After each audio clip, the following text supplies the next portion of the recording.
Elle vise à mettre de la lumière sur ces massacres afin de justement établir les responsabilités de chacun. Suivez ce reportage de Nathalie Dembasuka-Katalae et Glody Mungaba depuis Bruxelles. Une conférence sur le maintien de la paix en République démocratique du Congo a été organisée mercredi au Parlement européen à Bruxelles par le Conseil universel pour la paix des nations et des continents, entendez CULPAC, en collaboration avec la députée européenne Virginie Joron.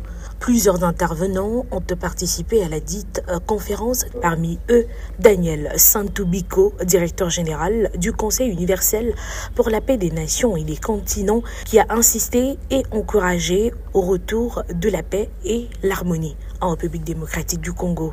Nous avons pu concrétiser ces projets que nous avons amorcés il y a de cela 6 mois pour une paix durable en République démocratique du Congo. Ici, nous interpellons le silence de l'Union européenne, bien qu'il voit des massacres que nous connaissons à l'est du pays, mais il ne bouge pas.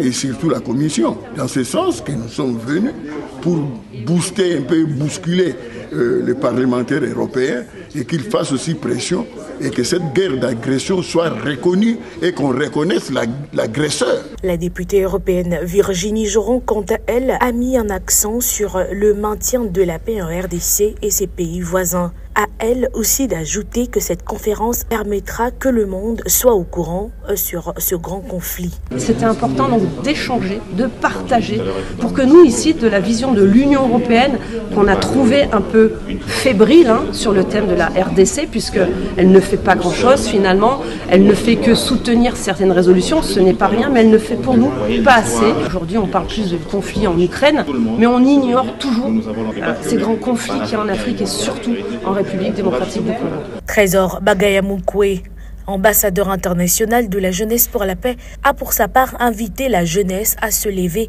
pour prendre les choses en main. Le lieu était choisi précisément parce que c'est un lieu de grande décision. Donc, elle a été intéressante parce qu'on a eu les interventions de tout le monde. Et ma présence en tant qu'ambassadeur international de la jeunesse pour la paix, c'est parce qu'il fallait apporter un mot par rapport à cette jeunesse. Pour rappeler la jeunesse qu'il ne faut pas attendre une pluie providentielle pour une paix qui va tomber du ciel.